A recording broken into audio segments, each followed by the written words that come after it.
Hello, my name is Mikael Kasurinen and I'm the lead game designer of Alan Wake. This is a video game commentary that spans throughout the whole game. Commentators will appear like this on the screen every time there's something that we like to talk about. But be aware that this commentary is full of spoilers. If you haven't played the game yet and you want to experience it as it was meant to be played, stop now, go back to the option screen and turn off the commentary. You can always come back later.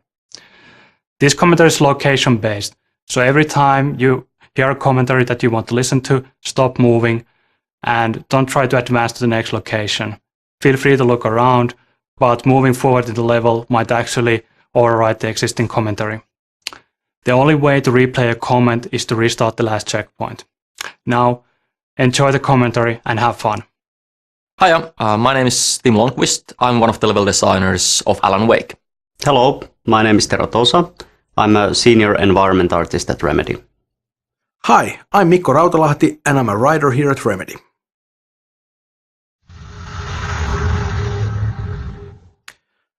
Here we are in the very beginning of Alan Wake. Since dreams and dreamlike states are a big deal for us, it's kind of fitting that we start things off with a good old-fashioned nightmare.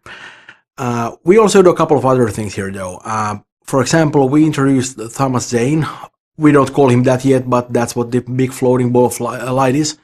And we also do a tutorial here, and that was actually kind of challenging because it's not very easy to marry the idea of a story introduction and a tutorial together, but you know, I think we did an okay job with that. In this scene, the diver takes control over Wake's dream to teach him how to fight the forces of darkness. The basic concept is simple. You turn the light on top of Taken and you can see the darkness burning away. After that, you are able to defeat the Taken with your revolver. This is a good opportunity to see how the light mechanics work. Turn the light on top of him and you can actually see a small halo forming around him. The halo gets smaller, the less darkness there's left. And you can clearly see a light effect when the shield is burned away. The combat mechanics were always designed around the idea that you face multiple enemies at once.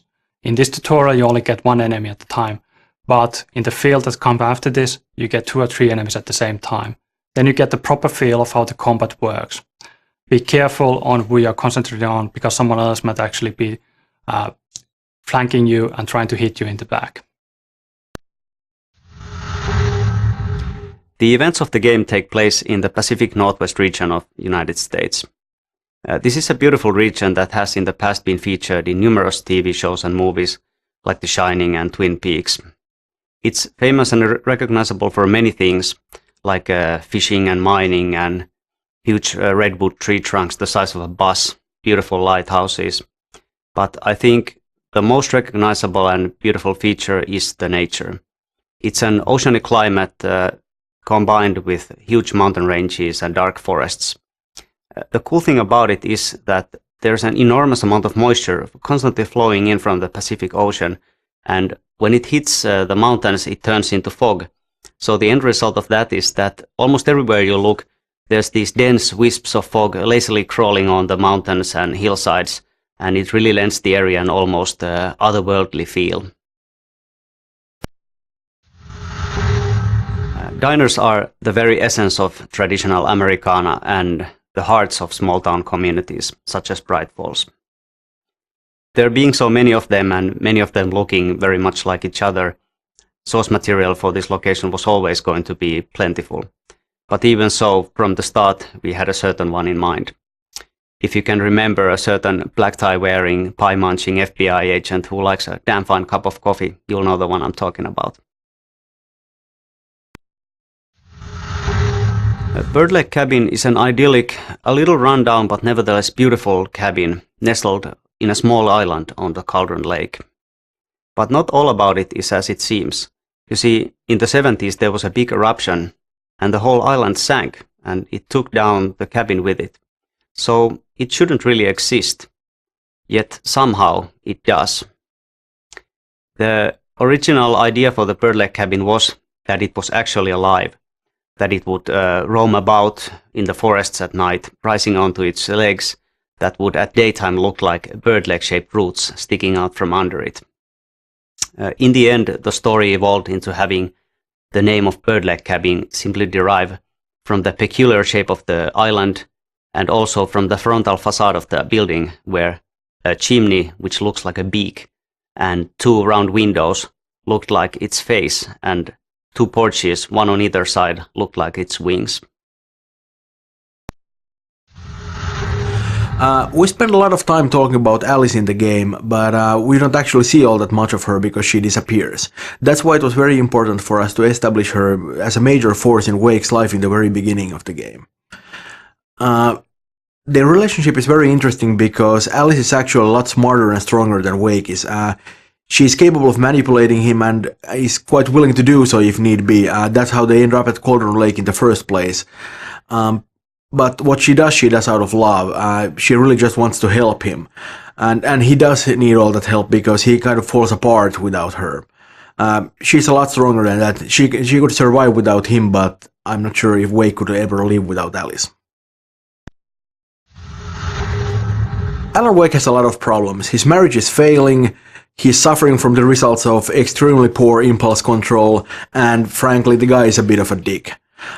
He's not a bad writer, he's definitely a decent one, and obviously he's been very successful, but it's probably not a coincidence that the moment he sets out to write this really good novel, he's not actually capable of even starting it. He's been disintegrating for a good while now, too many parties, too much self-pity. He's just really not handling the situation well at all, and it doesn't help at all that he's using Alice as his muse without realizing that this actually places a great deal of pressure on her, because it kind of makes her responsible for his success as a writer, which is very unfair. Wake is definitely a flawed character, but I think he kind of grows on you. We wanted to avoid the video game stereotype. He's a writer, not a space marine. And it's kind of ironic, I think, that he really stands out from the crowd just by being pretty ordinary. Designing the environments, we are making full use of the diversity of nature in Pacific Northwest region. In this episode, we find Alan Wake crashed in a car, unable to climb back to the road, and facing a long hike through the forest to reach a distant gas station where he hopes to find help. The area is a rocky, forested valley. He has to go through a logging site and also a marshland that follows the bottom of the valley and a river crossing. In the end, there is a vintage old gas station to explore, so really it's a visually very interesting location. Well, as you can see, Wake has just found his first manuscript pages. They just sort of floated down from an unearthly light. And the manuscript is really one of our main storytelling tools in the whole thing, and one of our most important concepts in the entire game. And that stuff was actually really difficult to write because, you don't have a lot of space there. You have a couple of paragraphs, and you kind of need to be able to tell a little story there. Yeah, and I also think that manuscript pages are a big part of the whole Alan Wake experience. While it also tells lots about the world itself, it also gives you a really deep history of different characters in the game. Yeah, and it feels kind of natural too because, we sort of made the pages a part of the whole thing. They're not just sort of, random things in the, on the sideline, but they're actually something that's really a part of the plot because they really are the plot. Exactly. And I especially like the idea how certain pages actually predict some events that are going to occur in the future. Yeah, we do a lot of foreshadowing there, but it's not, we don't really do the kind of a thing where we sort of, hint at something. We actually come right out and flat out, say it, because that's sort of, we want to prove the player that, what's written on the pages actually literally happens in the game. Yeah, it's really cool when that happens. If somebody actually reads the page and sees how the stuff unfolds in front of him while he plays it, I think that would be really cool for somebody. And it's so bad that I've actually read all the pages, I don't get that experience, but I would think that it's really cool when you actually experience it. And I know a lot of players are probably just going to run through and just sort of skip the pages, and that's fine, you can do that, you can play a cool action game like that, but there's actually a lot more to the game than just the shooting. Yeah, exactly. You're about to find the first TV at the gas station where we see Alan Wake raving like a lunatic. Cynthia Weaver actually talks about a similar thing later on in the game when she mentions that Thomas Zane has been talking to her from beyond and from television, and it's kind of a similar thing. Wake isn't aware of how it's happening, but that's what it is.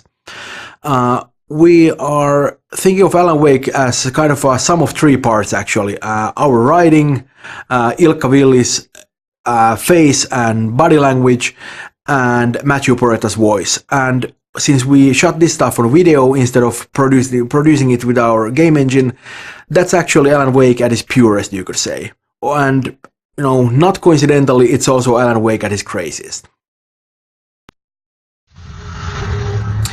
We have two of these New York flashback scenes in the game, and actually we almost cut them out. And I'm very glad that we were able to keep them in, because they are very important to the story that we're telling here. These are the days when the Wakes were actually happy. And we spent so much of the game in danger and in darkness, running around with guns blazing. And also, when we see Wake and Alice together, most of the time they're arguing, or at least, you know, not being very happy.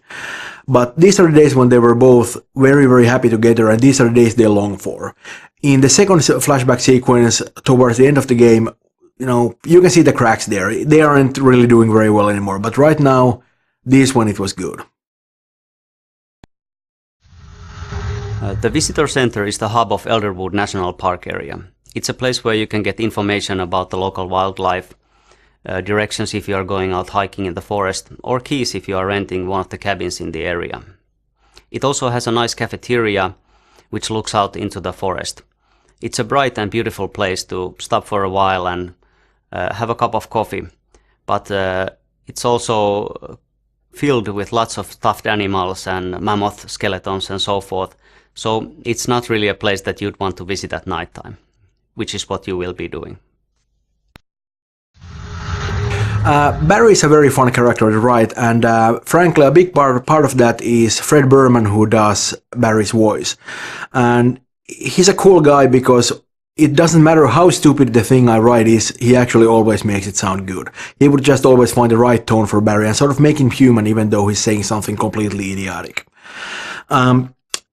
Barry's a clown, of course, and you know, you could call him a greedy little weasel and you wouldn't be far off from the truth. But at the same time, he's a loyal friend and he's smarter than he lets on. And, you know, he's got the flaming eye of Mordor, so, you know, that goes a long way.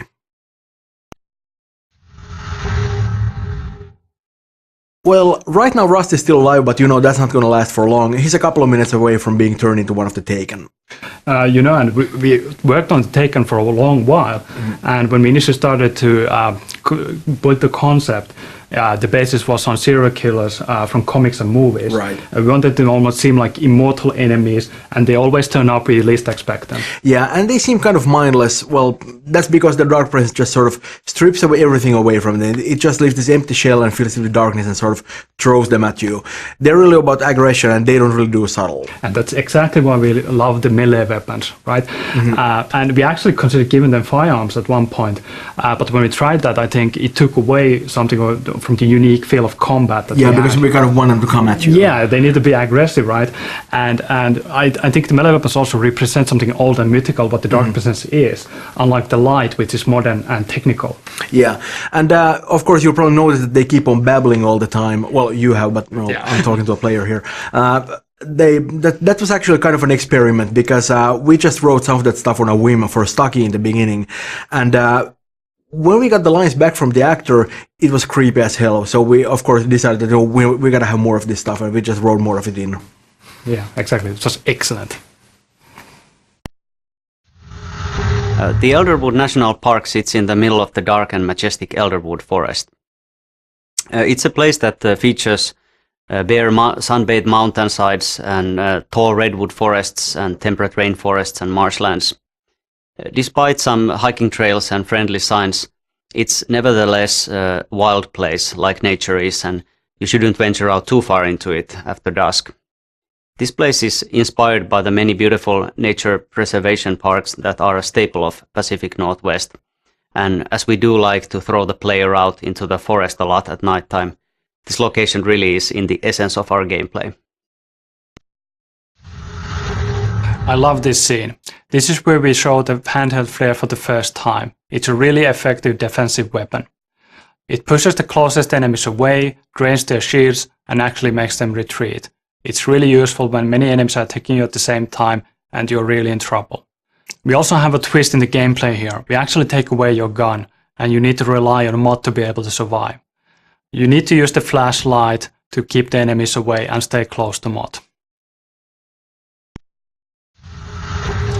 Shaping this area of dark foggy forest into a playable area has been challenging. We wanted to give the player the impression of being lost without making the navigation ever annoying. Also, we noticed that the journey has been quite long through the national park and many players wanted to pick up the pace this far. This basically meant that we did have to close off some of the branches we originally thought would be great to explore here. The trailer park where Rose lives is a cozy place that recently had a bit of a shock when a sailing boat picked up by a tornado crashed in the middle of two trailers.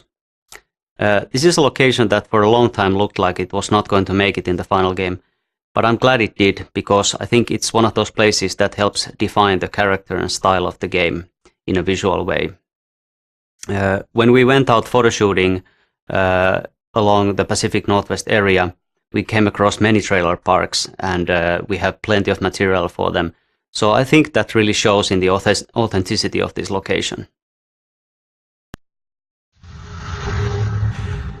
The Dark Presence is the main adversary in our game, and I wouldn't necessarily call it evil, but it is completely alien to our world, and that may pretty much be the same thing.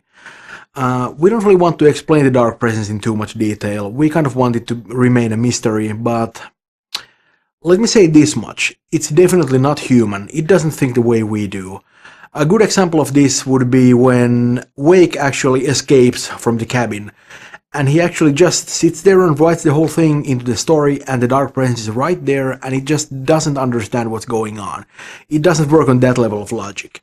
On the other hand, it can be very devious. For example, it has no problems whatsoever using Alice and Rose against Wake in a very, very sort of, contrived manner, and it works very well too. We talked quite a bit about the Dark Presence being weak in the beginning of the game, and that's true as far as it goes, but it only refers to the foothold it has in our world. It is strong. It is very, very strong and very, very big in its own world.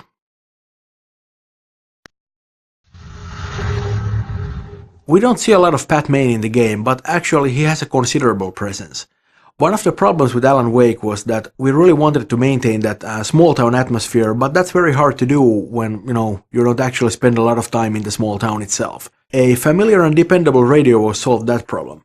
Also, I think RJ Allison, who plays Pat Maine, did a wonderful job. He really nails the character, and it's so great to be alone in the dark and then hear that warm and dependable voice. Here we have another really well set up journey. The train depot and the bridge in the distance well visible from early on. As an interesting side note, this whole area was originally just a minor branch, not even a branch. Alan Wake just basically had to get a car from the forest and continue towards the mining museum.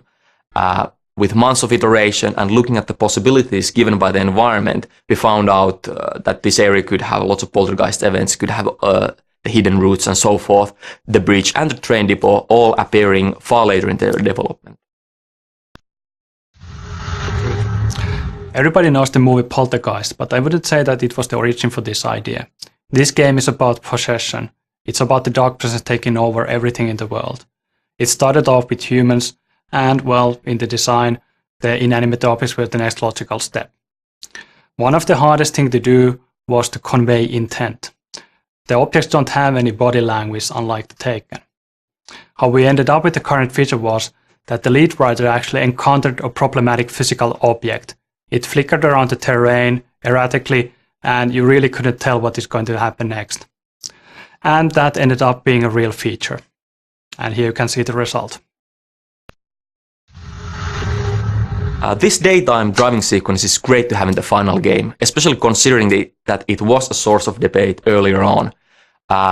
It's fairly hard to actually see this kind of sequences, are they actually working or not, before we have the final environment, the mood, the sounds and so forth. Of course, now it is great to have in the final game. It provides a very nice change of pace in the middle of episode 3, and it provides a great showcase for our technology, our views, and also it's great to see the environment that you usually see in the night, covered in shadows and in fog, in its full glory.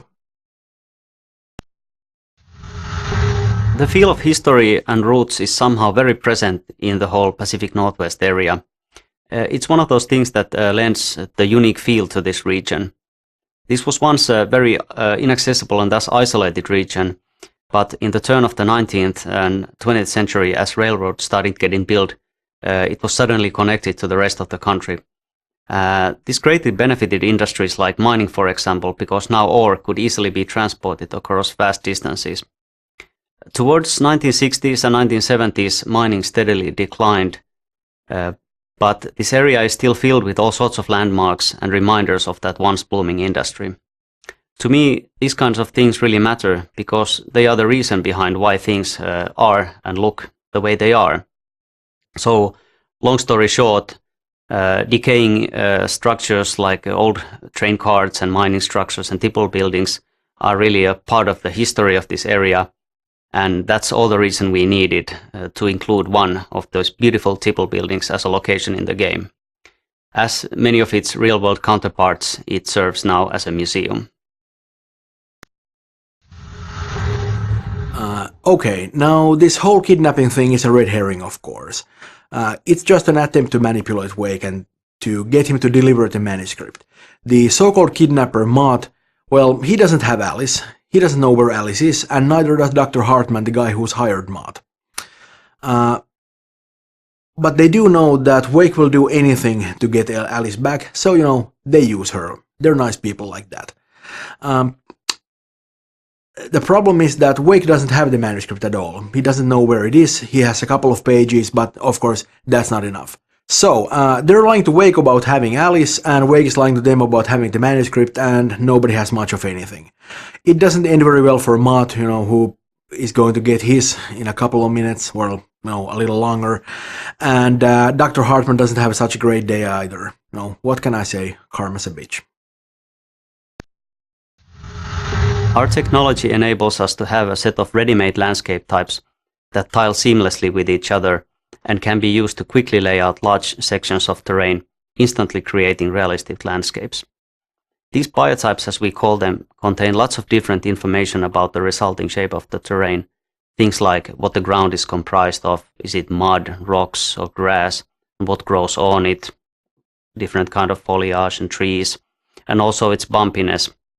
So we don't manually build every square meter of forest that there is in the game, but instead focus our efforts on creating these biotypes so realistic that they can be used to cover a patch of terrain of almost any size and still look realistic.